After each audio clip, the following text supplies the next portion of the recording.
Welcome everyone. Organisms को number of sales के basis पर, यानी कोई भी ऑर्गेनिज़म कितने सेल से मिलकर बना हुआ है, इस बेसिस पर हमने ऑर्गेनिज़म्स को दो कैटेगरीज़ में डिवाइड कर दिया। पहली कैटेगरी है यूनिसेल्युलर ऑर्गेनिज़म की और दूसरी कैटेगरी है मल्टी सेल्युलर ऑर्गेनिज़म्स की। यूनिसेल्युलर ऑर्गेनिज़म सिर्फ एक सिंगल सेल के बने होते हैं और मल्टी सेल्युलर ऑर्गेनिज़म बहुत सारे सेल से मिलकर बने होते हैं। या फिर हम यूनिसेल्युलर ऑर्गेनिज़म को ये भी कह सकते हैं कि ये सिर्फ एक सिंगल सेल है। जस्ट बिकॉज़ ये एक सिंगल सेल है, इसका मतलब ये नहीं है कि ये अपनी सारी वाइटल एक्टिविटीज़, यानी इनके ज़िंदा रहने के लिए जो एक्टिविटीज़ इंपॉर्टेंट हैं वो उन्हें परफॉर्म नहीं करेंगे। ये वो सारी एक्टिविटीज़ परफॉर्म करते हैं जो मल्टी सेल्युलर ऑर्गेनिज़म्स परफॉर्म करते हैं। इनका साइज़ छोटा होने के बावजूद भी इनके पास ऐसी सेल ऑर्गेनेलीज़ हैं जिनकी हेल्प से अपनी सारी एक्टिविटीज़ परफॉर्म कर लेते हैं।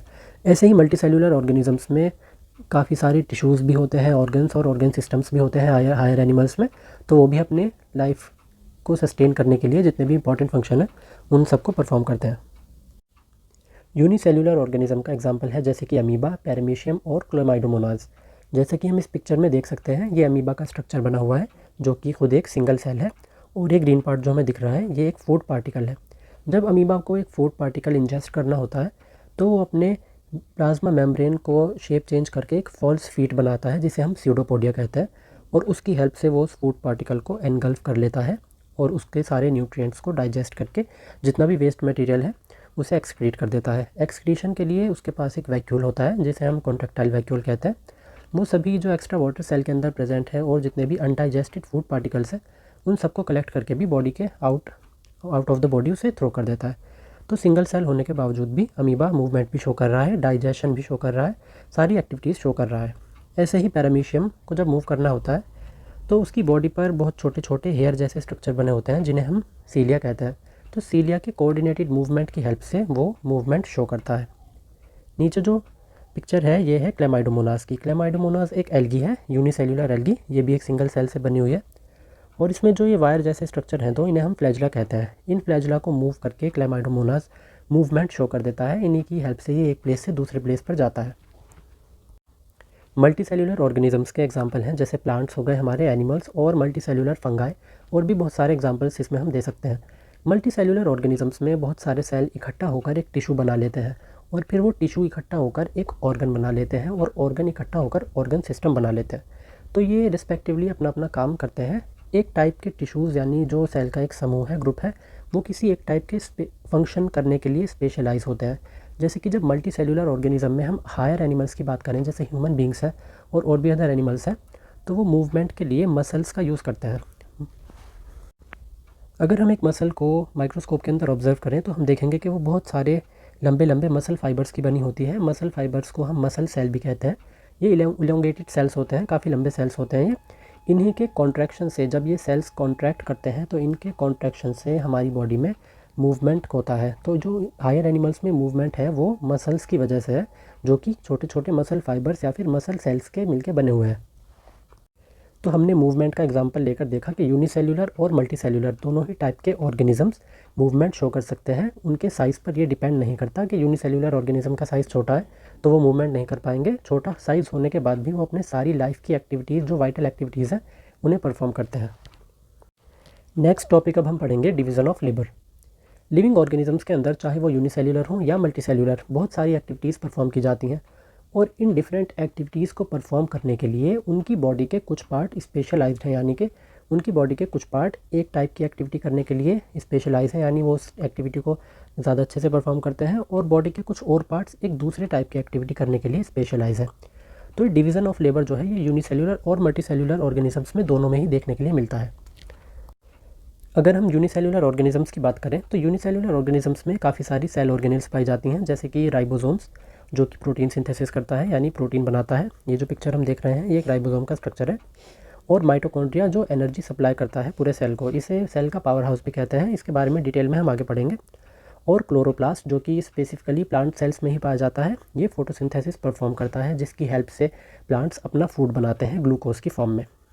अब हम बात करें मल्टी सेल्युलर ऑर्गेनिजम्स की, तो मैंने बताया है कि मल्टी सेल्युलर ऑर्गेनिज्म में बहुत सारे सेल्स मिलकर टिश्यू बना लेते हैं, और टिश्यूज़ मिलकर ऑर्गन्स, और फिर ऑर्गन सिस्टम्स। जैसा कि हम एक एग्जांपल देखते हैं कि कार्डियक मसल फाइबर या फिर कार्डियक मसल सेल, ये सेल्स हमारे हार्ट को बनाता है। ये बहुत सारे सेल मिलकर टिश्यू बनाते हैं और फिर ये एक मसल बनती है जिसका हमारा हार्ट बना हुआ है। इन्हीं के कॉन्ट्रैक्शन से हमारा हार्ट जो है वो ब्लड को पंप करता है, इन्हीं के कॉन्ट्रैक्शन से हमारा दिल जो है वो धड़कता है। ये कॉन्टीन्यूसली 24 आवर्स कॉन्ट्रैक्ट करती रहती हैं और ये कॉन्ट्रैक्शन में बहुत ही ज़्यादा स्पेशलाइज्ड है, जिसकी वजह से हमारा हार्ट कॉन्टीन्यूसली वर्क करता रहता है। हम बहुत सारे सेल्स के बारे में पढ़ेंगे मल्टी सेलुलर ऑर्गेनिजम्स की कैटेगरी के अंदर, जैसे कि पैराइटल और ऑक्जेंटिक सेल। ये हमारे स्टमक के अंदर होते हैं और ये हाइड्रोक्लोरिक एसिड रिलीज़ करते हैं। जाइमोजन सेल या चीफ सेल जो हैं ये प्रो एंजाइम्स रिलीज़ करते हैं। एंजाइम्स हमारे डाइजेशन में हेल्प करते हैं और प्रो एंजाइम्स जो हैं वो इनएक्टिवेटेड एंजाइम्स होते हैं। जैसे कि हम एग्जांपल लेते हैं पेप्सिनोजन का। पेप्सिनोजन एक प्रो एंजाइम है। जब ये प्रो एंजाइम सिक्रीट हो जाता है तो इसे एक्टिवेट करने के लिए जो ऑक्जेंटिक सेल ने हाइड्रोक्लोरिक एसिड रिलीज़ किया वो उसके साथ रिएक्शन करके पेप्सिन एंजाइम बनाता है और ये पेप्सिन एंजाइम जो कि एक्टिवेटेड पेप्सिनोजन है और पेप्सिनोजन एक प्रो एंजाइम है। तो ये पेप्सिन अब जो प्रोटीन्स हैं, हमने अपने न्यूट्रिशन में जो प्रोटीन्स को इनटेक किया है उन प्रोटीन्स का डाइजेशन करता है। आरबीसीज यानी रेड ब्लड सेल्स जो है, ये सेल्स लंग्स से ऑक्सीजन लेके हमारी बॉडी के जितने भी डिफरेंट पार्ट्स हैं उनके जो डिफरेंट सेल्स हैं उन सेल तक ऑक्सीजन को ट्रांसपोर्ट करता है, जिससे कि सेल रेस्पिरेशन की प्रोसेस परफॉर्म कर पाए। ल्यूकोसाइट्स यानी वाइट ब्लड सेल जो हैं ये हमें इम्यूनिटी प्रोवाइड करते हैं। अगर हम इन दोनों का शेप देखें तो आरबीसीज का शेप जो है वो डिस्कॉइडल होता है, यानी एक डिस्क जैसा इनका शेप होता है, और ल्यूकोसाइट्स का शेप होता है अमीबॉइड। इसका मतलब कि ये अपने फंक्शन के हिसाब से अपने शेप को चेंज कर सकते हैं। जैसे कि हम इस पिक्चर में देख सकते हैं, ये एक ब्लड कैपिलरी है, इसमें आकर एक फॉरेन माइक्रो ऑर्गेनिज्म जो है उसने इसे इन्फेक्ट कर दिया।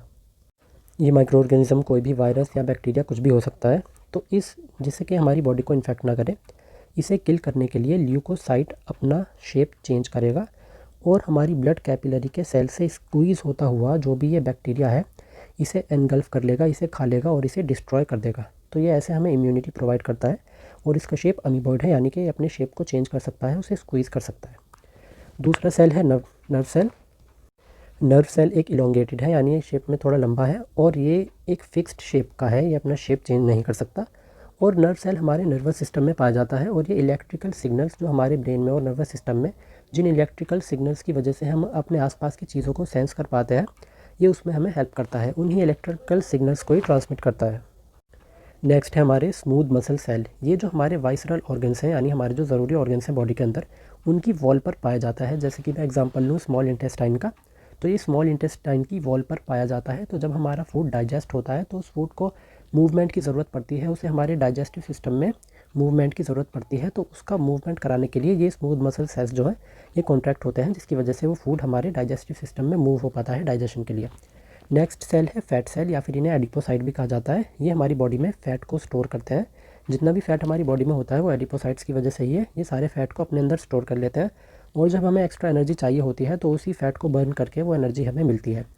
इसका स्ट्रक्चर रिंग जैसा होता है, क्योंकि सेल के अंदर जो एक फ़ैट का बहुत बड़ा ग्लोब्यूल पाया जाता है, उस ग्लोब्यूल की वजह से सेल का जो साइटोप्लाज्म और सेल का जो न्यूक्लियस है वो एक साइड की तरफ धकेल दिया जाता है, जिसकी वजह से ये एक रिंग की तरह अपीयर होता है।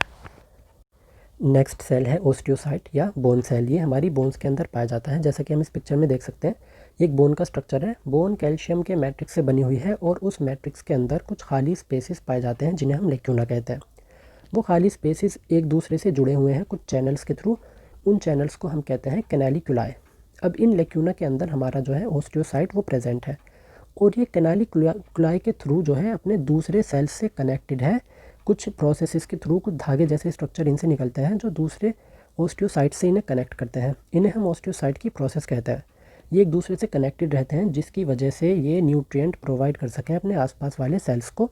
ब्लड वेसल्स, जैसे कि ये एक ब्लड वेसल्स है, इस ब्लड वेसल से न्यूट्रिएंट लेगा ये वाला ओस्टियोसाइट और दूसरे ओस्टियोसाइट्स को ये इन प्रोसेस के थ्रू उन्हें पहुंचा देगा। इन धागे जैसे स्ट्रक्चर के थ्रू उन्हें ये ट्रांसपोर्ट कर देगा उन न्यूट्रिएंट्स को।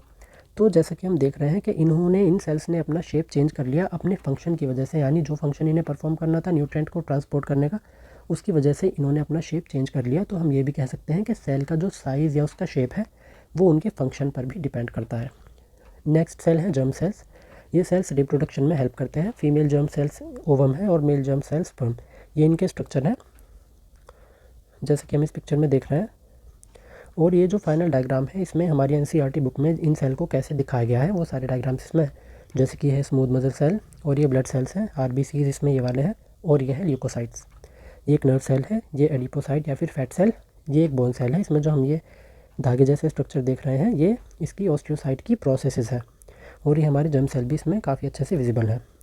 तो आज के लेक्चर में हमने यूनिसेल्यूलर मल्टीसेल्यूलर ऑर्गेनिजम्स के बारे में पढ़ लिया, डिवीज़न ऑफ लेबर के बारे में पढ़ लिया, और डिफरेंट टाइप्स के सेल जो ह्यूमन बींग्स के अंदर पाए जाते हैं और बाकी एनिमल्स के अंदर भी पाए जाते हैं उनके बारे में भी पढ़ लिया। Thank you.